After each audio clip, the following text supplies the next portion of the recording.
बिस्मिल्लाहिर्रहमानिर्रहीम। इस वक्त हम ओ लेवल्स कैम्ब्रिज के इलेक्ट्रोमैग्नेटिज्म से रिलेटेड जो एमसीक्यूज बोर्ड से इम्पोर्टेंट हो सकते हैं वो डिस्कस करने के लिए जा रहे हैं। ऊपर हम ऑलमोस्ट तमाम एमसीक्यूज इलेक्ट्रोस्टैटिक्स के भी और करंट इलेक्ट्रिसिटी के कंप्लीट कर चुके हैं। इसके अलावा हमने CRO कैथोड रेज ऑसिलोस्कोप और इलेक्ट्रॉनिक्स से रिलेटेड जो एमसीक्यूज थे वो भी किए हैं। इसी में हम रेडियो एक्टिविटी भी कवर कर चुके हैं, जो रेडियो एक्टिव एलिमेंट्स होते हैं उनसे रिलेटेड एमसीक्यूज भी कवर कर चुके हैं। तो आज जो ये इलेक्ट्रोमैग्नेटिक देखेंगे, इलेक्ट्रोमैग्नेटिज्म, और उसके बाद फिर बैक पे जाएंगे तो लेंसेज और मिरर के एमसीक्यूज आएंगे, वो भी हम इसमें देख सकते हैं। तो वही चलिए अब यहाँ से स्टार्ट करते हैं। When electricity is transmitted over a longer distance, जब मैं इलेक्ट्रिसिटी का मतलब क्या हो गया? Electrical energy. इलेक्ट्रिकल एनर्जी का मतलब क्या हो गया? वोल्टेज। यानी कि जब मैं इलेक्ट्रिकल एनर्जी को जब इलेक्ट्रिक फर्स्ट भी मेरा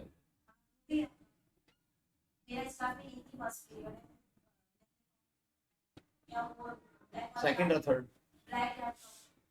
मंगवा लेते हैं।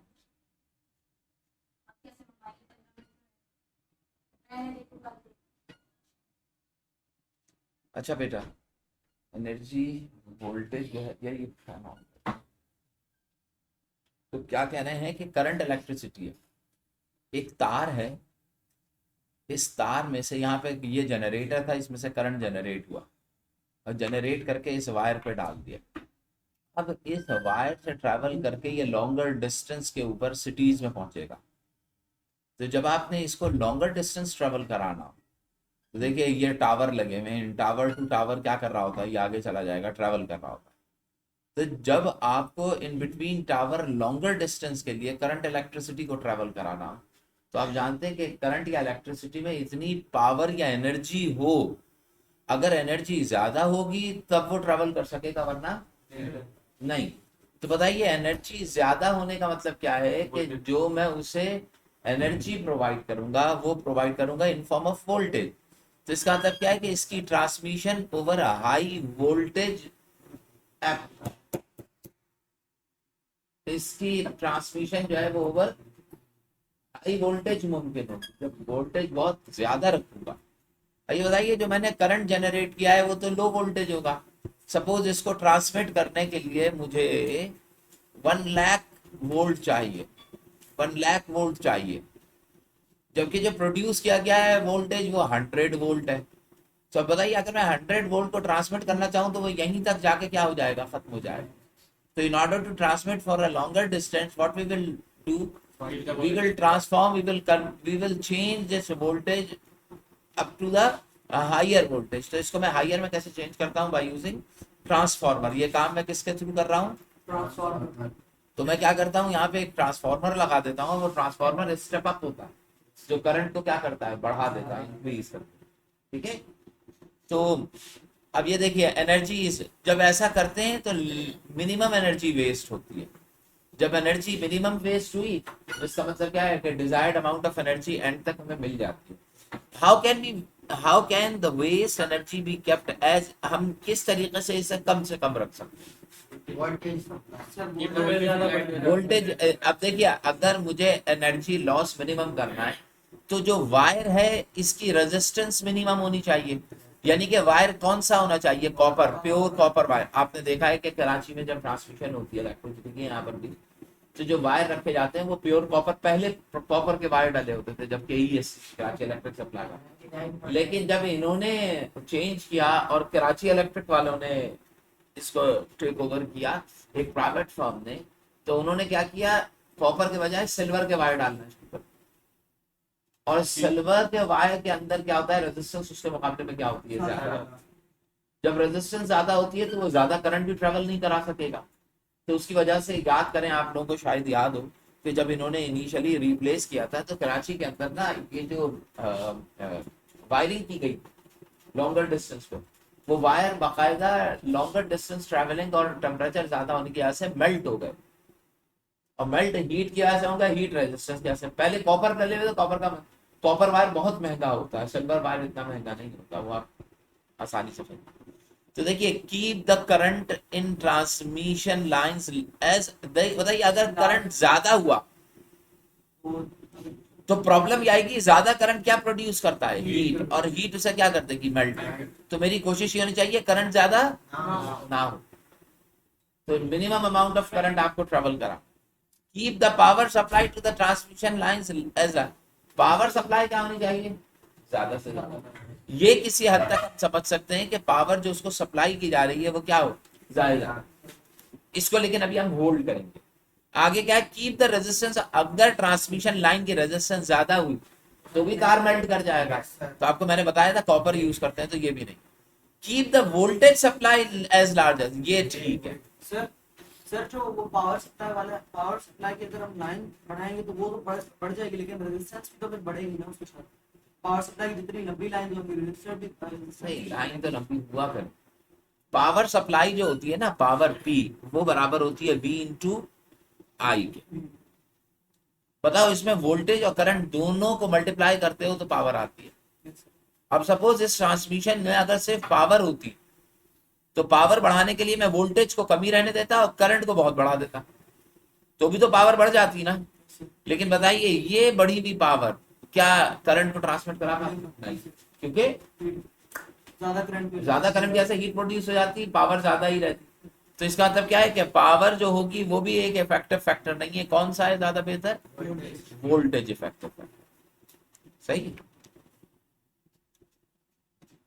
द डायग्राम शोज ट्रांसफॉर्मर बताया जा।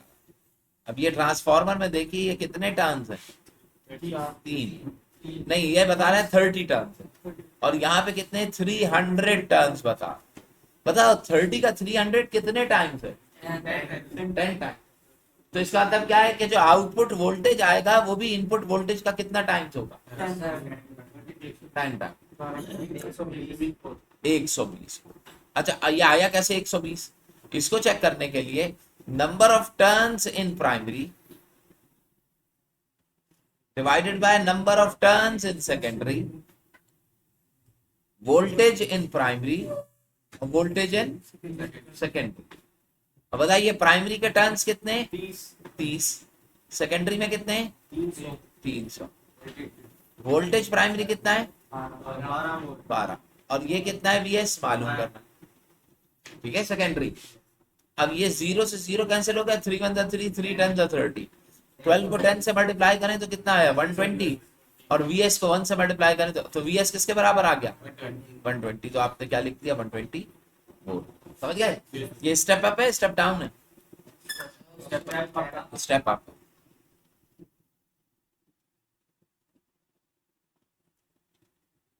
अब ये कह रहा है which of the following output show simple AC, एक इन ये 3 आउटपुट दिए, 4 आउटपुट दिए, इसमें से कौन सा ऐसा है जो कि एसी जनरेटर कुछ हो। तो बताएं एसी जनरेटर के अंदर जो करंट आता है वो फ्लक्चुएट करता था, साइनोसॉइडल वेव बनती थी, पहले मिनिमम से मैक्सिमम, फिर मैक्सिमम से मिनिमम, फिर ऑपोजिट डायरेक्शन में मैक्सिमम, फिर मिनिमम। तो हमारे लिए ज्यादा बेहतर क्या है ए। अच्छा इसमें क्या हो रहा है, इसमें देखिए यहाँ पे करंट वेरिएट कर रहा है, चेंज हो रहा है, इंक्रीज कर रहा है, लेकिन एक खास रेट से इंक्रीज होते होते टॉप के ऊपर पहुंच के क्या हो गया मैक्सिमम हो गया।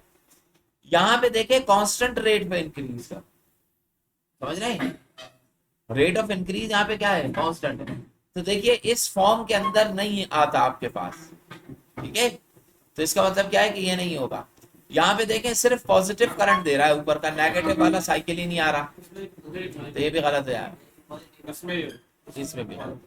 तो आपके पास सिर्फ क्या होगा ऊपर वाला, समझे। फैन ऑफ कीजिएगा मेरा बेटा। When the electric current in a wire XY, एक वायर है ये XY, X से Y तक एक तार है, इसमें इलेक्ट्रिक करंट को फ्लो कराया गया, तो करंट ऐसे ही फ्लो कर रहा है यहां से यहां, ठीक है, यूं जा रहा है इलेक्ट्रिक।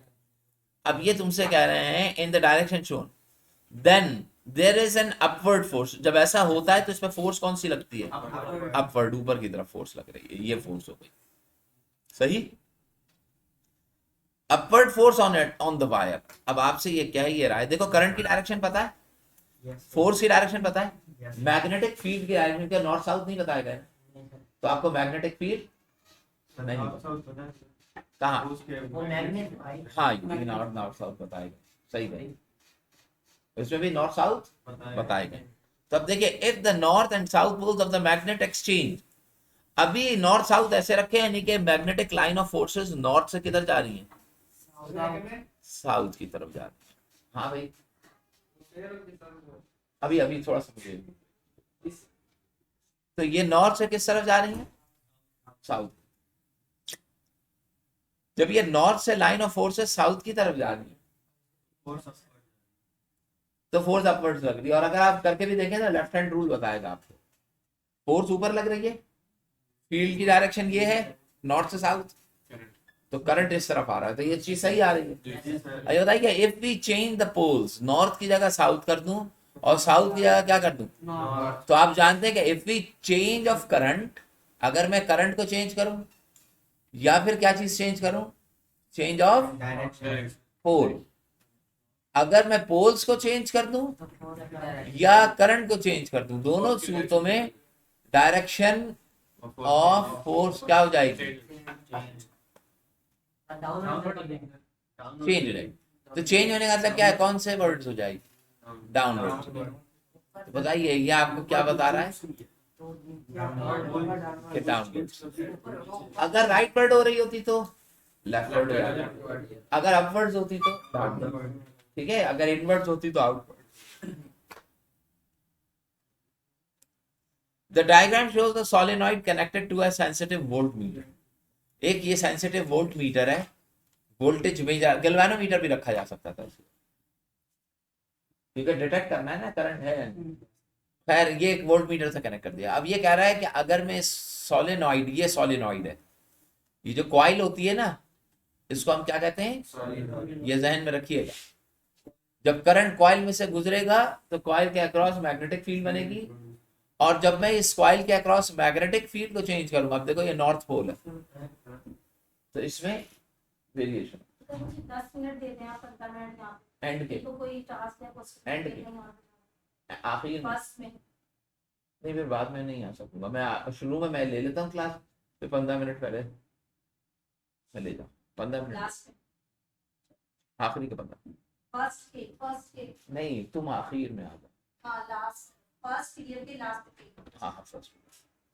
अच्छा बेटा, साउथ और नॉर्थ दिया हुआ है, जब आप इसको ड्रॉप करेंगे तो ड्रॉप करने से पहले इस मैग्नेट के नॉर्थ पोल में से मैग्नेटिक लाइन ऑफ फोर्सेस क्या कर रही हैं, बाहर निकल रही हैं, ठीक है, ऐसे ही जा रही हैं। अच्छा, अब जब ये मैग्नेट गिरेगा तो पहले लाइन ऑफ फोर्सेस कम जा रही होंगी, लेकिन जब मैग्नेट इसमें एंटर होगा, दाखिल होने लगेगा, तो इसका फ्लक्स जो होगा, ये मैग्नेटिक लाइन ऑफ फोर्सेस, वो क्या होने लगेगा, इंक्रीज। और आप जानते हैं फ्लक्स इंक्रीज होने का मतलब क्या हो गया, कि चेंज ऑफ फ्लक्स क्या चीज प्रोड्यूस करता है, करंट।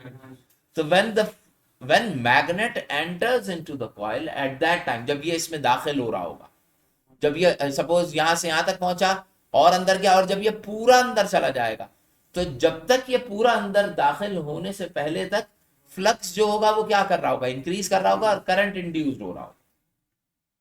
और उस करंट इंड्यूस का मुझे पता कैसे चलेगा, we will get, suppose we are having a right side deflection, कैसे डिफ्लेक्शन आ रही है, राइट साइड। लेकिन जब ये मैग्नेट गिरते हुए इस कॉलम में आ जाएगा तो चेंज ऑफ फ्लक्स तो जीरो हो जाएगा, फ्लक्स तो होगा, मैग्नेटिक फील्ड उस वक्त भी होगी, लेकिन गिरने के दौरान इसका magnetic field change, magnetic flux change नहीं होगा। जब नहीं होगा तो करंट इंड्यूस्ड नहीं होगा। जब मैग्नेट यहां से बाहर निकलने लगेगा इसका नॉर्थ पोल, तो अब इसका फ्लक्स जो है, when it is moving out of the coil, it's flux is going to be reduced.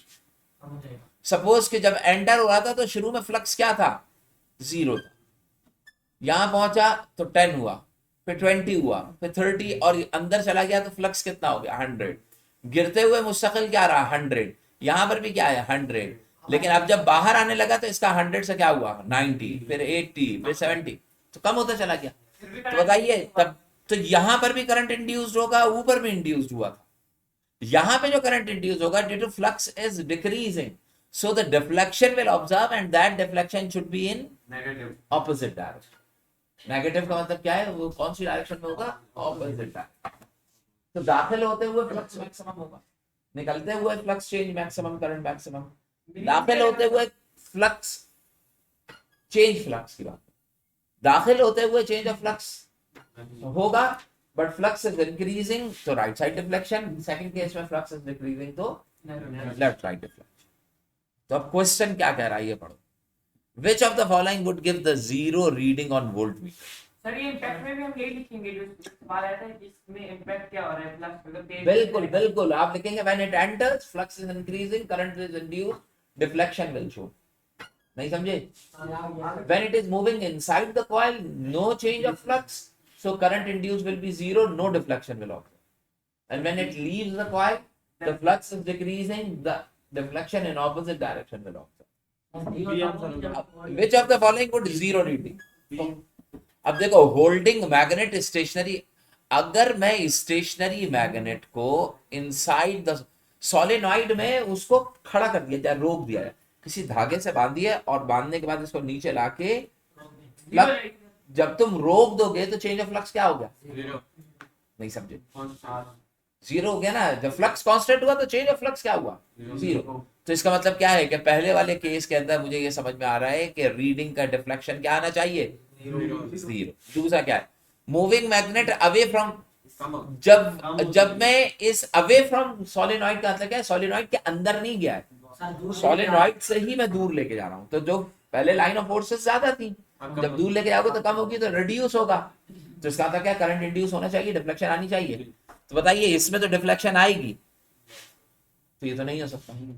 ये वाला पहला वाला मुमकिन था। दूसरा क्या है, मूविंग मैग्नेट टुवर्ड्स सोलेनॉइड, इसमें भी नहीं हो सकता। मूविंग सोलेनॉइड टुवर्ड्स मैग्नेट, नहीं हो सकता। चाहे मैग्नेट मूव करो चाहे सोलेनॉइड, डिफ्लेक्शन जरूर देगा क्योंकि चेंज ऑफ फ्लक्स। लेकिन अगर मैं मैग्नेट को होल्ड कर जाता तो फ्लक्स जीरो हो जाएगा, नहीं फ्लक्स जीरो नहीं होगा, चेंज ऑफ फ्लक्स तो सर जो होगा वो तो एग्जिस्ट करेगा। तो ये ए आंसर आ रहा है।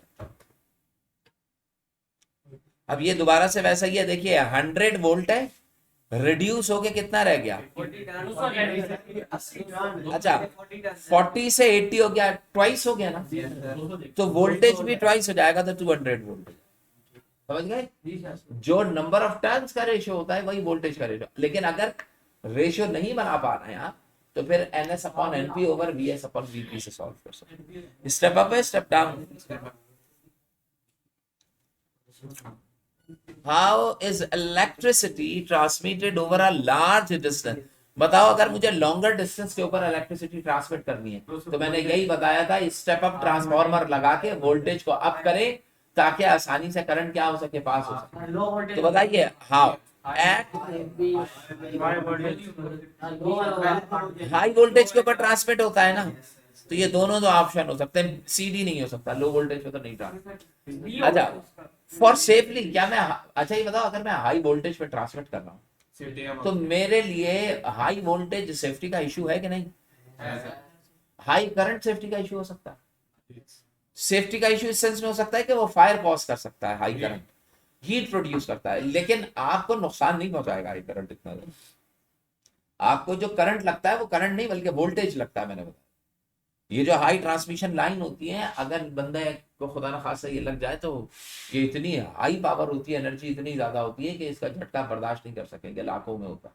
यहाँ पे 120 वोल्ट आप नहीं बर्दाश्त कर पा रहे, तो अगर लाख वोल्ट, 1.5-2 लाख वोल्ट की हाई ट्रांसमिशन लाइन होती है, तो इसका मतलब क्या हो गया। तभी वहां पे देखें आप, जो टावर्स लगे हुए होते हैं उसको जमीन के साथ मट्टी के ऊपर लगाया जाता है, ग्राउंड का एक प्रॉपर सिस्टम, और उसके करीब भी बंदे को नहीं गुजारने दिया जाता अगर वो हाई। अब ये बताइए, जो हाई ट्रांसमिशन लाइन गुजरी भी होती है, आपने देखा बाद दफा बड़े शहरों में जाएं तो उसके नीचे ये जो फकीर वगैरह या ये जो जुगिया वाले लोग नहीं तो भिखारी, वो झोपड़ी डाल के वहां पे पड़े हुए होते हैं, रह रहे होते हैं।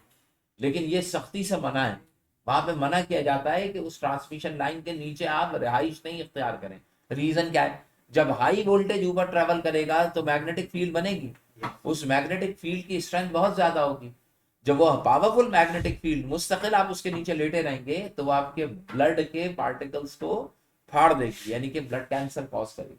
तो खास तौर से मना किया जाता है कि उसके करीब जो है ना वो मुस्तकिल तौर पे एक्सपोज ना हो आप। ये जो हाई ट्रांसमिशन लाइन पे जो लोग काम कर रहे होते हैं ना, जो इलेक्ट्रिकल इंजीनियर्स होते हैं, जो हाई ट्रांसमिशन लाइन के ऊपर मसलन तार को जोड़ना बंद करना ये वो, आप देखें इनके हाथ खराब हो जाते हैं काम कर करके, और वो हाथ की स्किन खराब होने की वही वजह होती है जो कि इलेक्ट्रोमैग्नेटिक रेडिएशन की वजह से खराब होती है, क्योंकि हाई ट्रांस। अब वही रेडिएशन अगर न्यूक्लियस से निकल रही होती है तो वो ज्यादा प्रॉब्लम कॉज करती है, लेकिन उससे स्ट्रेंथ कम होती है, लेकिन इतनी होती है कि मुस्तकिल काम करता है तो आपका हाथ वगैरह जो है वो खराब। तो एट हाई वोल्टेज सेफ्टी नहीं, रिड्यूस एनर्जी लॉस। सेफ्टी के लिए तो भाई यानी कि सेफ्टी का इशू होता है हाई ट्रांसमिशन में, याद रखें कि जो भी छुएगा वो जल जाएगा।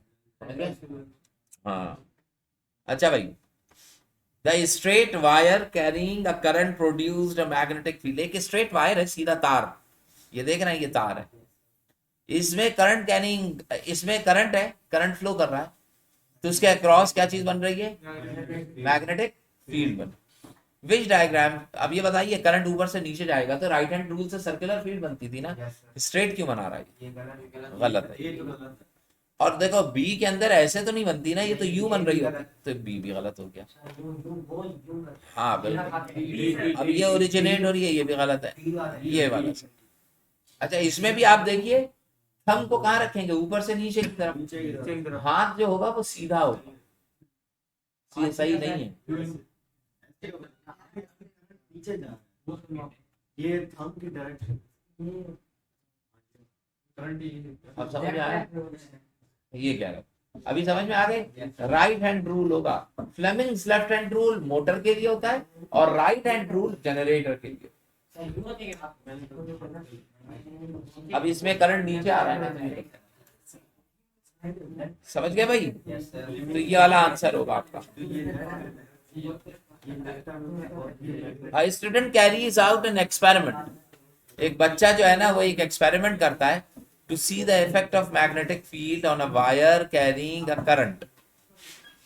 एक बच्चा जो है वो एक्सपेरिमेंट परफॉर्म करता है, और उस एक्सपेरिमेंट के अंदर वो क्या देख रहा है कि वो इफेक्ट देख रहा है। अच्छा आप इसका मतलब समझिएगा कि स्टेटमेंट का मतलब क्या है। एक बच्चा जो है वो एक एक्सपेरिमेंट कर रहा है, उसका मकसद क्या है कि वो ये देख सके कि क्या इफेक्ट होगा, क्या होगा वहां पर, क्या करा जाए। मैग्नेटिक फील्ड, जब मैं magnetic field on a wire current carrying conductor, अगर वायर कैरिंग कंडक्टर को मैं मैग्नेटिक फील्ड में रख दूं तो उसका क्या इफेक्ट आएगा। मसलन मैं अगर आपको गलत बात पे डांटता हूं तो बताइए आप पे क्या इफेक्ट आएगा, कोई दोबारा करेंगे, थप्पड़ पड़ेगा जोर से। अगर बदतमीजी करेंगे थोड़ा आगे। मैं किसी बदतमीजी करेंगे, समझ में आती बात। बदतमीजी करने का मतलब ये हो गया कि आप रिएक्ट करेंगे, या फिर दूसरा चीज ये होता है आपका चेहरा लाल हो जाए, आप गुस्से में आ जाएंगे, आपसे आपकी बॉडी लैंग्वेज चेंज हो जाएगी ना। बिल्कुल ऐसे ही ये देखने जा रहे हैं कि अगर एक तार को मैग्नेटिक फील्ड में रखूं तो देखो तार में होता क्या है। जब इन्होंने रखा तो तार पे कुछ हुआ, मैग्नेटिक फील्ड में अगर वायर को रखो तो क्या वायर अट्रैक्ट होगा मैग्नेट से, वजह बता। तो नहीं, मैंने कहा एक वायर रखा है, करंट कैरिंग वायर नहीं रखा है। करंट ना जाए तो नहीं बताइए, जब मैं एक वायर को मैग्नेटिक फील्ड में रखता हूं तो दरमियान में तो मैग्नेटिक फील्ड है, सर, उस फील्ड को वायर को अट्रैक्ट नहीं करना चाहिए। सर वो सर मैग्नेटिक फील्ड प्रोड्यूस तब होती है ना जब करंट कैरिंग वायर, जब दो मैग्नेटिक पोल के दरमियान में तार रखा तुमने तो पोल्स की तो मैग्नेटिक फील्ड है ना, तो बताओ उस फील्ड को, उस पोल को क्या तार को अट्रैक्ट करना चाहिए। एक तरफ नॉर्थ पोल है, एक तरफ साउथ पोल है, क्या उस नॉर्थ साउथ पोल को किसी मेटल को यानी कि वायर को अट्रैक्ट करना चाहिए। अच्छा कभी आपने किसी मैग्नेट को मेटल को अट्रैक्ट करते हुए देखा है? तो बहुत आसान सी चीज है ना, सबने देखा होगा। लेकिन क्या मैग्नेट हर मेटल को अट्रैक्ट कर रहा हो? वो कौन सा मेटल होता है जिसको मैग्नेट अट्रैक्ट नहीं करता? स्टील को तो बहुत जोर से अट्रैक्ट करता होता है है, स्टील बहुत जोर से बहुत सारा ये जो स्टील स्टेनलेस का होता है ना, अमूमन स्टेनलेस स्टील वो स्टील होता है अमूमन जिसकी हमारे पास बहुत सारी चीजें बनती हैं, और हम जो चीजें बनाते हैं उसमें स्टेनलेस स्टील का स्केल इस्तेमाल किया जाता है, जिससे आप लोहे का स्केल जिसे हम कह रहे होते हैं उसको, वो अलॉय होता है। जो इस स्टील होता है ना वो मटेरियल नहीं होता, वो मुख्तलिफ मेटल से मिल के एक अलॉय बनाया जाता है। उसमें जो मेटल्स एडअप किए जाते हैं उनमें वो मेटल्स शामिल होते हैं जो कि क्या होते हैं, मैग्नेट से अट्रैक्टिव होते हैं। लिहाजा स्टेनलेस स्टील जो है वो मैग्नेट से क्या हो जाएगा, अट्रैक्ट हो जाएगा। सिल्वर भी अट्रैक्ट हो जाएगा, कॉपर नहीं। तो जो तार तुमने दरमियान में प्लेस किया वो कॉपर का तार है, इस वजह से वो अट्रैक्ट। बताओ जब वो कॉपर, ये मैंने आपको बताया भी था, अब आप लोग हैं ही जाहिल लोग तो मैं कैसे यकीन दिलाऊं। मैंने कहा था कि जब घर की वायरिंग कराई जाती है, आप नया घर बना रहे होते हैं और तार लेने के लिए जाते हैं, तो वो बंदा आपसे कहता है 100% प्योर कॉपर वायर, तो आप कहेंगे यार मुझे क्या पता कॉपर है, तुम कोई दूसरा पीतल दे दो, मुझे क्या अंदाजा हुआ कि कॉपर। तो वो क्या करता है, उसके पास मैग्नेट रखा होता है और वो उस मैग्नेट से दोनों वायर्स को अट्रैक्ट करा के दिखाता है। जब वो कॉपर पे लगाता है ना तो वो कॉपर अट्रैक्ट ही नहीं करता उसको, और जब उस सेकंड ग्रेड वायर से अटैच करता है तो वो वायर जो होता है वो उसको अट्रैक्ट कर रहा होता है। तो इसका मतलब क्या है कि 100% कॉपर वायर का मतलब क्या है कि उसके अंदर मैग्नेट की अट्रैक्शन एग्जिस्ट नहीं कर। तो बताओ एक तार को, कॉपर वायर को मैग्नेटिक फील्ड में रखोगे तो फोर्स लगेगी नहीं, फोर्स नहीं लगी ना।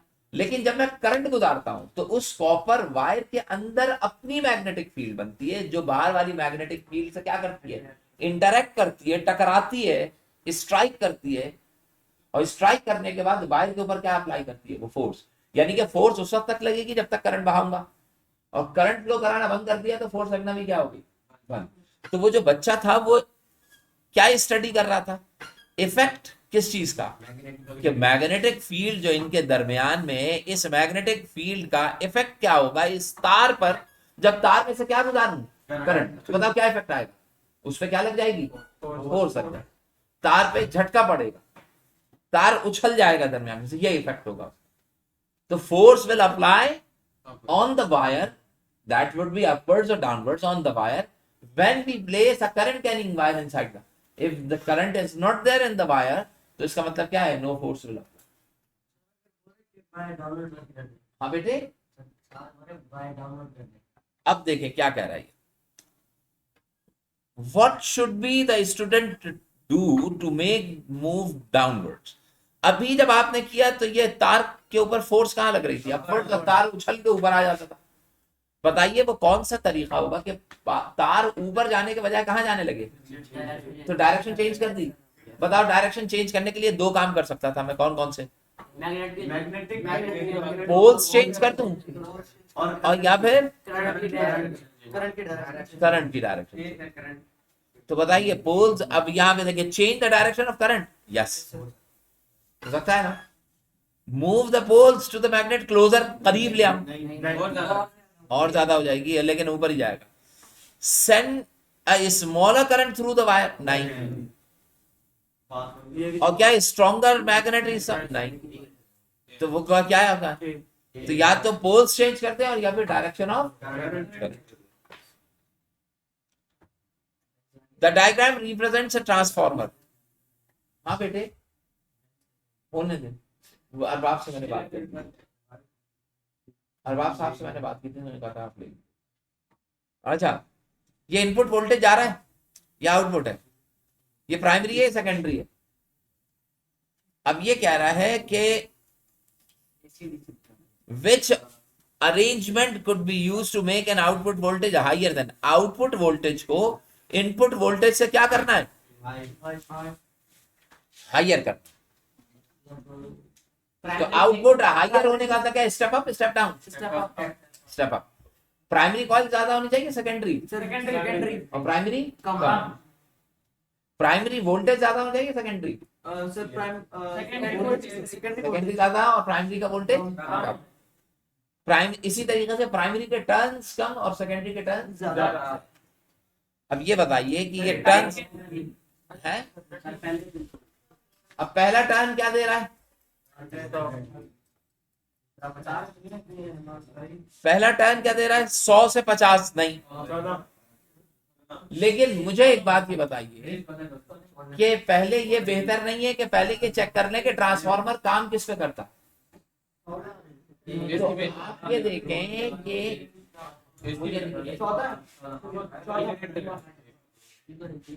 निखिल भाई 14 है, 14 है। अभी 26 है टोटल। अच्छा सुन लो भाई, ये जो ट्रांसफार्मर होता है इसको ना क्या करें, सर पे हाथ मारे एक जोर से, अपने दूसरे के नहीं, और मार के दिमाग में रखें, दिमाग में रखें कि जो करंट ये जो ट्रांसफार्मर होता है ना, ये हमेशा ऑल्टरनेटिंग करंट के ऊपर काम करता है। हमेशा किस पे काम करता है? अगर ये डायरेक्ट करंट लिख देता और लिखा सही भी होता तब भी ये वर्क नहीं करता, क्योंकि ऑल्टरनेटिंग करंट फ्लक्चुएट करता है, वेरिएबल होता है, जिसकी वजह से मैग्नेटिक फील्ड वेरिएबल करके फ्लक्स को वेरिएट कराती है, चेंज करती है, तो करंट इंड्यूस होता है। एसी ये जो ट्रांसफार्मर होता है, ये डिवाइस ये हमेशा किस पे वर्क करती है? एसी पे वर्क करने का मतलब क्या है कि इस तरह के वोल्टेज पे वर्क करेगी, वरना वर्क। तो बताइए ये दो सही हो सकते हैं। अब इसमें देखो 50 का 100, तो इसका मतलब क्या? ये सही, ठीक है ना? अगला देखें, which metal should be used to make a core. भाई देखिए, student setup apparatus show in order to make a relay. ये रिले ना एक डिवाइस होती है जिसको स्विच के तौर पे इस्तेमाल कर रहे हैं। रिले और स्विच में फर्क जानते हैं क्या? रिले एक ऐसा स्विच होता है जो बगैर मैकेनिकली ऑपरेट हो। कैसे भाई? मोबाइल का स्विच देखा है? बताओ, जब तुम उसे दबाते हो तो बटन दबने के बाद तुम्हें देखने से अंदाजा होता है कि बटन दब चुका है, तो वैसे ही रहता है, प्रेस किया जहां था वहीं आ गया। समझ में आ रही बात? तो तुम्हें कैसे पता लगता है कि अब इस वाले स्विच को तो देख के बता सकते हो ऑन है ऑफ, चलिए जैसे कीबोर्ड, लेकिन इसमें तुम कैसे बताओगे कि स्विच ऑन है, मोबाइल ऑन है या ऑफ? स्क्रीन के ऊपर अंदाजा। अगर नहीं है तो प्रेस कर दो, है तो प्रेस कर दो तो ऑफ हो जाएगा, ऑफ होगा तो ऑन हो जाएगा, ऐसा ही होता है। तो वहां पर जो इस तरह के स्विचेस होते हैं जिनका मैकेनिकली आपको अंदाजा ना हो रहा हो, उन स्विचेस को हम क्या कहते हैं? रिले।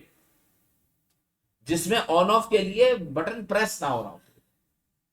तो अब तुम देखो कि यहां पे एक स्प्रिंग है, ये ऐसे स्विचेस होते हैं जो खुद से ऑन या ऑफ हो जाते हैं।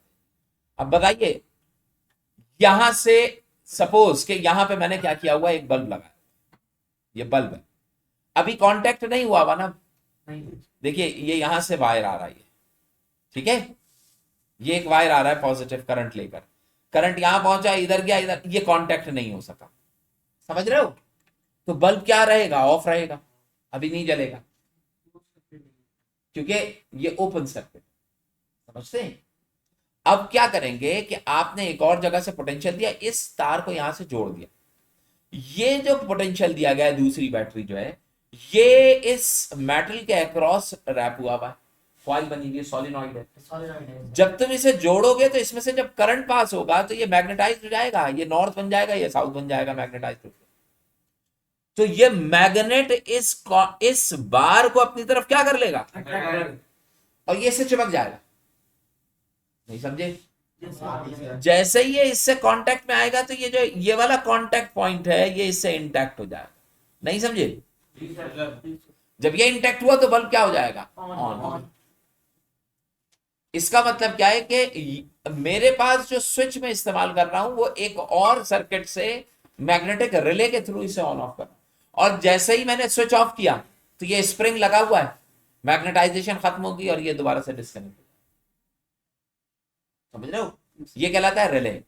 अब ये आपसे ये कह रहे हैं कि विच मेटल शुड बी यूज्ड, कौन सा मेटल इस्तेमाल होना चाहिए टू मेक कोर। कोर जो होता है ना, वो इस मेटल को कहते हैं, अंदर जो मेटल इस कॉइल के अंदर जो दिया हुआ है, इसको हम क्या कहते हैं? कोर।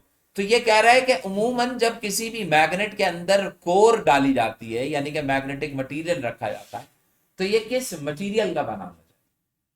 तो हम हमेशा पढ़ते आए और रट्टा मारा है, और आप भी याद रखें कि ये होती है सॉफ्ट आयरन।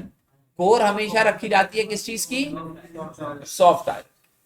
अभी बताइए, एल्यूमिनियम नहीं होनी चाहिए, कॉपर भी नहीं होनी चाहिए, क्योंकि देखिए आयरन मैग्नेटाइज, कॉपर मैग्नेटाइज नहीं होता, एल्यूमिनियम भी बहुत माइनर सा मैग्नेटाइज होता है, स्टील मैग्नेटाइज्ड होगा लेकिन ये भी क्या होगा? माइनर। सबसे ज्यादा मैग्नेटाइज्ड कौन सा हो रहा होता है? तो इसका मतलब क्या है कि कोर जो है वो हाईली मैग्नेटाइज्ड मटेरियल आयरन की होनी चाहिए। यहां तक बात समझ में आ गई? तो आज जो है वो एमसीक्यूज को हम यहीं तक रखते हैं, ये लास्ट और देखते हैं, ठीक है। Which diagram shows the voltage of AC, बताओ एसी जनरेटर का वोल्टेज कौन सा होगा? Straight line? नहीं, ये स्ट्रेट लाइन जो है ना ये शो कर रहा है डीसी वोल्टेज। सपोज कि अगर ये 4 वोल्ट पे आ रहा है तो इसका मतलब क्या है? इसे 4 वोल्ट मुस्तकिल मिल रहे हैं, तो यूनि डायरेक्टेड हुआ। ये क्या कहलाएगा? ये कहलाएगा वेरिएबल डीसी। ये क्या कहलाएगा? Variable DC. डीसी क्यों है? क्योंकि देखो नेगेटिव के अंदर तो नहीं आ रहा ना। अच्छा, ये वाला भी वेरिएबल डीसी कहलाएगा। डी आंसर होगा, ये आपके पास साइनोसॉइड। बस तो इसको यहीं तक। चले भाई क्लास की तरफ चलिए फिर।